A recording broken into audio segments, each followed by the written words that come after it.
আসসালামু আলাইকুম, আমি হাবিবুর রহমান। শুরু করছি জেড টেলিভিশনের নিয়মিত সংবাদ। হাজার হাজার ধর্মপ্রাণ মুসলমানের আখেরি মোনাজাতের মধ্য দিয়ে শেষ হল রংপুরের বদরগঞ্জের গোপালপুর আকন্দপাড়া মাদ্রাসার তাফসিরুল কোরআন মাহফিল। মাদ্রাসা সভাপতি বিশিষ্ট সমাজ সেবক আলহাজ্জ ইয়াসিন আলীর সভাপতিত্বে বক্তব্য রাখেন হাজি কল্যাণ সংস্থার মাওলানা মোহাম্মদ মনোয়ারুল ইসলাম।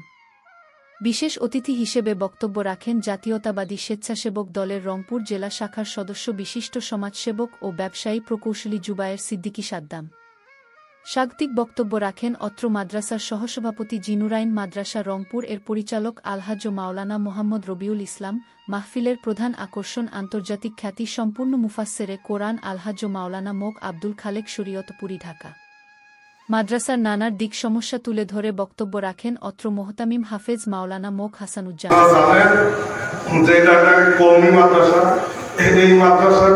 নির্ভর করে তিনটা জিনিসের উপর: মাদ্রাসার অবকাঠামো, মাদ্রাসার শিক্ষক এবং মাদ্রাসার ছাত্র। ইনশাআল্লাহ আপনারা উপস্থিত হয়ে দেখেছেন, মোটামুটি মাদ্রাসার অবকাঠামো ভালো আছে এবং শিক্ষকও আছে। যেহেতু আমরা এই এলাকার বাসিন্দা, এই মাদ্রাসায় টিকিয়ে রাখার জন্য মাদ্রাসার ছাত্র এবং আমাদের আর্থিক সহযোগিতা লাগবে। আমরা যদি আর্থিক সহযোগিতা সবাই মিলে ভালোভাবে দেই, ইনশাআল্লাহ মাদ্রাসাটা আরো সামনের দিকে এগিয়ে যাবে।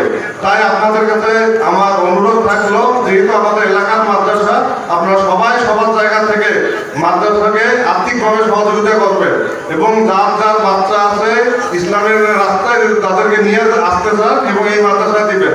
মাদ্রাসায় ছাত্ররাই হচ্ছে মাদ্রাসার প্রাণ। যদি আপনারা মাদ্রাসা ছাত্র আপনাদের বাচ্চা কাচ্চা দেন, মাদ্রাসার ছাত্র ভালো হয় এবং আর্থিক যে সংকট সেটা যদি দূর হয়, ইনশাআল্লাহ লেখাপড়ার মান ভালো হবে এবং এই মাদ্রাসার অবকাঠামো আরো উন্নত হবে। News desk, Z television.